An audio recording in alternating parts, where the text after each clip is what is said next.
अभी यह ध्यान से सुनिएगा कि there are almost 100 million species of sharks को हर साल मारा जाता है और इसी वजह से 31 स्पीशीज ऑफ शार्क्स को इंडेंजर से भी कई ज्यादा मतलब ऑलमोस्ट विलुप्ति की कगार पर है। और इसके अलावा समुद्र किनारों पर बीचेस पर लोगों के द्वारा भारी मात्रा में प्लास्टिक वेस्ट की वजह से और फैक्ट्रीज का भारी मात्रा में गार्बेज एंड वेस्ट डंप करने की वजह से हर साल मिलियंस ऑफ एक्वेटिक क्रिएचर्स मारे जाते हैं। Hello friends, I am Mahesh Thakar and watching me on this channel. हमारा आज का टॉपिक है कि ऐसा क्यों है कि जो एक्वेटिक एनिमल्स है वो इतना ज्यादा समय तक जीवन जी पाते हैं और क्यों उनका साइज इतना ज्यादा बड़ा होता है as compare to the terrestrial animals. Aquatic animals यानी कि वह एनिमल्स जो कि पानी में रहते हैं, ओशंस में रहते हैं, और टेरेस्ट्रियल एनिमल्स यानी कि वह एनिमल्स जो कि जमीन पर रहते हैं, इंक्लूडिंग हम ह्यूमंस। यहां तक कि 2021 यूनाइटेड स्टेट्स रिपोर्ट के अनुसार 3000 से 4000 लोगों में से कोई एक वैसा व्यक्ति होता है जो कि 100 सालों तक रिच कर पाता है, 100 सालों तक जी पाता है। और यहां तक कि जो दुनिया की सबसे ज्यादा लॉन्गेस्ट लिविंग ह्यूमन है, एक महिला जो कि 122 सालों तक जीवित रह पाई थी। और इंसानों की बात छोड़िए, जितने भी almost longest living terrestrial creatures है, मतलब जमीन पर रहने वाले जितने भी ऑलमोस्ट एनिमल्स है, वह सभी 100 सालों से कम ही जीवन जी पाते हैं। अगर मैं आपसे क्वेश्चन करूं कि ऐसा कौन सा एनिमल है, ऐसा कौन सा टेरेस्ट्रियल एनिमल है जो सबसे ज्यादा जीवन जी सकता है, तो आप कहेंगे eagles, elephant, may be crocodile और humans. Exactly not. The longest living terrestrial animal is the giant Galapagos and the Aldabra giant tortoises. यह एनिमल्स 150 से 200 सालों तक जीवन जी सकते हैं, पर इनको हम थोड़ा बाजू में रखते हैं क्योंकि इनकी जो इंटरनल बॉडी फंक्शनिंग है वह ऑलमोस्ट सिमिलर है एक्वेटिक एनिमल्स की तरह, जो कि बहुत ज्यादा जीवन जी सकते हैं। इसीलिए हम इनको आगे देखेंगे। आप इन एनिमल्स को देख सकते हैं कि ये कितना जीवन जी पाते हैं। Lions 12 to 16 years, tigers 10 to 15 years, dogs 10 to 13 years, cows 15 to 20 years, elephants 48 to 70 years, crocodiles averagely 60 years, humans 70 years, और कुछ बर्ड्स की स्पीशीज है जैसे कि macaw can live up to 50 years and tutara can live up to 60 to 100 years. But now come to the point. What about the aquatic animals? Ruffy rockfish 200 years plus, bowhead whale more than 200 years, and the sensational Greenland shark. Greenland shark minimally 250 से 500 सालों तक minimally अपना जीवन जी सकती है। कभी कभी तो ग्रीनलैंड शार्क पे रिसर्च की गई है और वो 500 सालों से भी ज्यादा समय तक जीवन जी पाती है। ओशन कोहाउ क्लैम 225 साल, ब्लैक कोरल 4000 साल, ग्लास स्पॉन्जेस 10,000 साल, और कुछ एनिमल्स तो पोटेंशियली इमॉर्टल उनको घोषित कर दिया है जैसे कि hydra potentially immortal, and in the end the sensational Turritopsis darne called as the immortal jellyfish.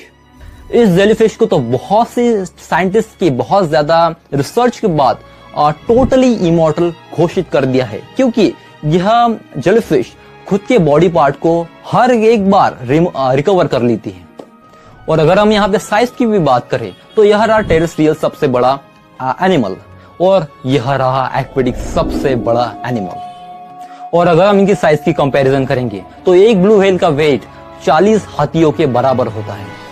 और सिर्फ ब्लू व्हेल ही नहीं कि जो एलिफेंट से ज्यादा बड़ी है साइज में, ओशंस में आपको दर्जनों ऐसे एनिमल्स मिल जाएंगे जो कि एलिफेंट से बहुत ज्यादा मतलब कई गुना साइज में ज्यादा बड़े हैं। पर ऐसा क्यों है कि जो एक्वेटिक एनिमल्स है वह इतनी ज्यादा लंबी आयु जी सकते हैं और उनका साइज इतना ज्यादा बड़ा होता है जमीन पर रहने वाले जीवों से? फर्स्ट, उनका मेटाबॉलिक रेट इतना ज्यादा स्लो होता है। Metabolic rate in the sense, अगर उन्होंने एक बार खाना खा लिया तो वह 250 दिन इवन एक साल से भी ज्यादा समय तक बिना खाना खाए जीवित रह सकते हैं। और इसके अलावा कुछ एनिमल्स तो ऐसे हैं जो कि सालों तक बिना खाना खाए जीवित रह सकते हैं। And number second and the most important, उनकी हार्ट बीट से लेकर हर एक इंटरनल बॉडी फंक्शनिंग इतनी ज्यादा स्लो होती है जो कि उनको बहुत ही ज्यादा हेल्प करती है टू लिव लॉन्गेस्ट। और इसके अलावा पानी में रहने वाले जो ऑलमोस्ट एनिमल्स है, लॉन्गेस्ट लिविंग एनिमल्स, वह कोल्ड ब्लडेड होते हैं।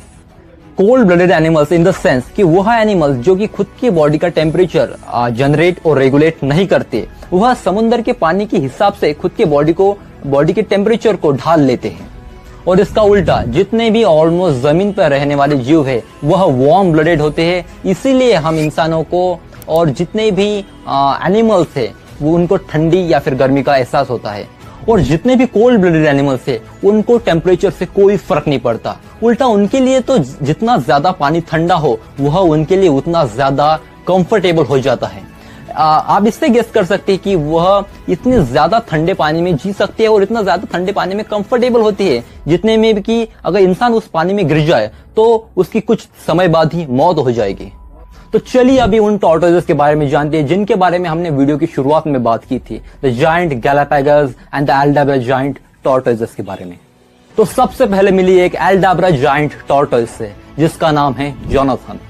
और इस टॉर्टोइज की जो एग्जैक्ट डेट ऑफ बर्थ है वह है 1832 और इस हिसाब से 2024 में इस टॉर्टोइज की जो एग्जैक्ट उम्र है वो है 191 साल। और यही दो स्पीशीज ऑफ टॉर्टोइजेस है जो 150 से 200 सालों तक, इवन उससे भी ज्यादा समय तक जीवन जी पाती है। पर आखिरी में क्वेश्चन आता है कि कैसे यह टॉर्टोइजेस भी तो हम ह्यूमंस की तरह ही जमीन पर रहते हैं। और यह सब छुपा है उनके फंडामेंटल ट्रेट्स में। आप खुद ही देख सकते हैं कि इन टॉर्टोइजेस में, जायंट गैलापागोस एंड एल्डाब्रा जायंट टॉर्टोइजेस में और एक ग्रीनलैंड शार्क में जो कि 500 सालों तक जीवन जी पाती है, इन दोनों में कितनी ज्यादा सिमिलरिटीज है। तो फर्स्ट ऑफ ऑल इन दोनों का जो मेटाबॉलिक रेट है वह बहुत ही ज्यादा स्लो होता है। एक ग्रीनलैंड शार्क 250 दिन से लेकर 1 साल तक बिना खाना खाए जीवित रह सकती है और यह दो टॉर्टोइजेस भी 1 साल तक बिना खाना खाए जीवित रह सकते हैं। नंबर सेकंड, उनकी हार्ट बीट से लेकर हर एक इंटरनल बॉडी फंक्शनिंग बहुत ही ज्यादा स्लो होती है। और इसके अलावा ये दोनों ही एनिमल्स कोल्ड ब्लडेड होते हैं, जिसका मतलब कि इन पे एटमॉस्फेरिक टेम्परेचर का इतना कोई खास फर्क नहीं पड़ता। और इन्हीं तीनों पॉइंट्स में उनका नेचर सेम होने की वजह से उनका जो फिजिकली बिहेवियर है वो बहुत ही ज्यादा आलसी है। आप इन टॉर्टोइजेस को देख सकते हैं कि ये दिन में 16-16 घंटों तक सिर्फ पड़े ही रहते हैं। और इन्हीं सारे फंडामेंटल और बेनिफिशियल ट्रेड्स होने के कारण यह एनिमल्स बहुत ज्यादा समय तक जीवन जी पाते हैं। और इसी वजह से जायंट गैलापागोस एंड एल्डाब्रा जायंट टॉर्टोइजेस 200 सालों तक और ग्रीनलैंड शार्क्स 500 सालों तक जीवन जी पाते हैं। तो अभी जान लेते हैं कि वीडियो के सेकंड और लास्ट पॉइंट के बारे में कि क्यों और कैसे एक्वेटिक एनिमल्स की साइज इतनी ज्यादा बड़ी होती है। जो एक्वेटिक एनिमल्स है उनकी जो फिजिकली लाइफ होती है वो बहुत ही ज्यादा इजियर होती है as compare to the terrestrial animal. But उस सेंस में नहीं कि उनको फूड फाइंड आउट करने के लिए, खुद के बॉडी को प्रोटेक्ट करने के लिए और सरवाइव करने के लिए मेहनत नहीं करनी पड़ती, बल्कि इस सेंस में इजियर होती है कि पानी में फ्लोट करने के लिए और खुद के बॉडी को एनलार्ज करने के लिए पानी में उनको बहुत ज्यादा मदद मिलती है। क्योंकि उनकी बॉडी पर पानी का प्रेशर बॉडी के चारों तरफ से होने के कारण उनके बॉडी को एक होल्ड मिल पाता है और वह इजीली पानी में फ्लोट कर पाती है। और इसी वजह से वो बिना कोई ज्यादा एनर्जी वेस्ट करे थाउजेंड्स ऑफ किलोमीटर्स तक एक ओशन से दूसरे ओशन तक ट्रैवल कर पाती है।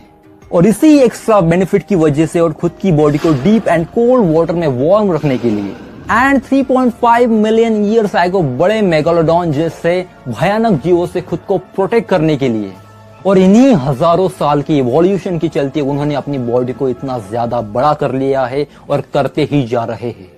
और अगर कोई एक्वेटिक या फिर टेरेस्ट्रियल एनिमल बिना ह्यूमंस की इंटरफेरेंस के खुद को प्रोटेक्ट या फिर सर्वाइव नहीं कर पाता है तो वह अपनी साइज को, अपनी पैदावार को या फिर अपने जीवन जीने के तरीके को कंप्लीटली चेंज कर लेते हैं। और यह डायरेक्टली नहीं होता है कि कोई बकरी जितना एनिमल सर्वाइव ना कर पाने की वजह से उसने खुद को हाथी जितना बड़ा कर लिया, या फिर कोई एनिमल खुद को प्रोटेक्ट या फिर सर्वाइव नहीं कर पा रहा तो वह डायरेक्टली 5-10 साल में पानी में रहने चला गया। बल्कि अगर कोई एनिमल सर्वाइव नहीं भी कर पाता है फिर भी इवोल्यूशन इतना ज्यादा स्लो होता है कि उसे हजारों साल लग जाते हैं। और इन्हीं हजारों सालों की इवोल्यूशन के चलते एक्वेटिक एनिमल्स ने खुद को इस तरह से ढाल लिया है कि वह सारी खूबियां जो उन्हें एक लंबी आयु प्रदान करती है और उन्हीं पानी में मिलने वाले एडवांटेजेस की वजह से वह खुद को इतना ज्यादा बड़ा बना पाई है। And this all traits they gain from the evolution of thousands of years.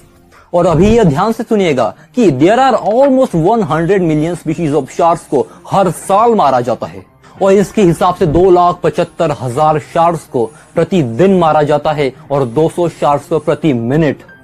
आपको यह नंबर शॉकिंग लग रहा होगा, पर अगर हम जितनी भी छोटी बड़ी स्पीशीज ऑफ शार्क्स को कैलकुलेट करेंगे तो यह नंबर इतना ही आता है। और मैं यह अपने हिसाब से बनाकर नहीं बता रहा, जो जितने भी बड़ी बड़ी न्यूज पब्लिशिंग कंपनीज है यह उनके द्वारा कही गई बातें हैं। और इसी वजह से 31 स्पीशीज ऑफ शार्क्स को इंडेंजर से भी कई ज्यादा, मतलब ऑलमोस्ट विलुप्ति की कगार पर है। और इसके अलावा समुद्र किनारों पर, बीचेस पर लोगों के द्वारा भारी मात्रा में प्लास्टिक वेस्ट की वजह से और फैक्ट्रीज का भारी मात्रा में गार्बेज एंड वेस्ट डंप करने की वजह से हर साल मिलियंस ऑफ एक्वेटिक क्रिएचर्स मारे जाते हैं।